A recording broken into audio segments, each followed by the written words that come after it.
Hi hello నమస్తే. ఇప్పుడే 'Ghar' movie ప్రముఖ ఓటీటీ సంస్థ హాట్‌స్టార్‌లో చూడటం జరిగింది. ఈ మూవీ ఎలా ఉందో ఒక ముక్కలో తెలుసుకుందాం. కేరళలోని తిరువనంతపురంలో రచన నాడన్ తన ప్రేయసి రచన కోసం ఎదురు చూస్తూ ఉంటాడు. అయితే రచన వాళ్ళ నాన్న ఆ ప్రాంతంలో ప్రముఖ లీడర్. అతను ఎన్నికల్లో నించోవటం కోసం ఒక ముఖ్యమైన పదవి కోసం తీవ్రంగా ప్రయత్నిస్తుంటాడు. అదే సమయంలో తన కూతురు రచన ఎవరితోనో ప్రేమలో పడుతుందని డౌట్ పడతాడు. అయితే పెళ్లి కోసం రెజ్యూమ్‌తో రచన ముందుగానే చెప్పుంటుంది. అయితే ఆ రోజంతా తన ఫోన్ స్విచ్ ఆఫ్ లో ఉండటంతో దాంతో ఆ అమ్మాయి నన్ను మోసం చేసిందని రెజ్మోన్ భావిస్తాడు. బాగా తాగుతూ తన ఫ్రెండ్స్ తో పాటు కారులో వెళ్తుంటే ట్రాఫిక్ పోలీసులు ఉన్నారని డైవర్షన్ తోచుకొని జూ దగ్గర ఆగుతారు. దాంతో రెజ్మోన్ ఆ గృహలో ఉండే సింహపు ద్వారం దగ్గరికి అడుగు పెడతాడు. అదే సమయంలో అక్కడ డ్యూటీ చేస్తున్న హరిదాస్ నాయర్ అతనిని చూస్తాడు. ఆ తర్వాత అతన్ని కాపాడటానికి వెళ్తాడు. మరి హరిదాస్ నాయుడు అతన్ని కాపాడా? రెజ్మోన్ ప్రేమ ఫలించిందా? రెజినా వాళ్ళ నాన్న ఎన్నికల్లో నిల్చున్నాడా లేదా?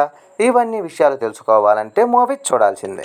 ఎలా ఉంది అంటే 'ఘర్' అనే టైటిల్ వినగానే గురక సౌండ్ అని అందరూ అనుకుంటారు. కానీ ఇది సింహపు గర్జన. దర్శకుడు జై ఒక చిన్న పాయింట్ తీసుకొని కథను మలిచాడు. కానీ ఇది అంతగా నచ్చేలా ప్రేక్షకుడికి ప్రజెంట్ చేయలేకపోయాడు. ఇక కథ మొదలైన 30 నిమిషాల వరకు కూడా అలా సాగుతుంది. అయితే సింహం ఎంటర్ అయినప్పటి నుంచి కథలో వేగం పుంజుకుంటుంది. కానీ దర్శకుడు సీరియస్ మ్యాటర్ ని కామెడీగా చూపించే ప్రయత్నం చేశాడు. కానీ అది అంతగా సెట్ అవ్వలేదు. ఇక ఫ్యామిలీ ఎమోషనల్ ని చాలా సింపుల్ గా తేల్చేశాడు. ప్రేమ కథను కూడా ప్రాపర్ గా చెప్పలేకపోయాడు. ప్రధానమైన పాత్రలకి తెలుగు డబ్బింగ్ కూడా అంతగా సెట్ అవ్వలేదు. సింహం కనిపించే సీన్లన్నీ చాలా సహజంగా చూపించాడు. అర్థం లేని కామెడీ ఈ సినిమాకి పెద్ద మైనస్ గా నిలిచింది. కథ నిడివి 2 గంటలే అయినా గానీ ఎప్పుడు ముగుస్తుందనే భావన ప్రతి ఒక్కరిలోనూ కలుగుతుంది.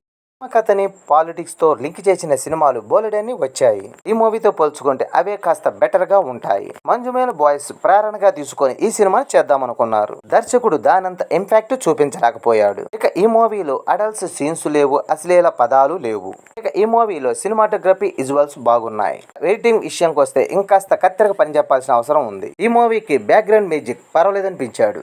నిర్మాణ విలువలు సినిమా స్థాయికి తగ్గట్లుగానే ఉన్నాయి.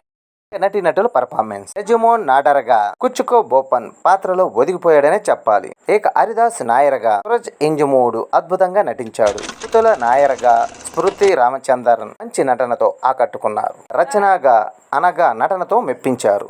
మిగతా నటీనటులు పర్వాలేదనిపించారు. మొత్తానికి 'ఘర్' మూవీ గుడ్ పాయింటే కానీ బోరింగ్ ప్రెజెంటేషన్.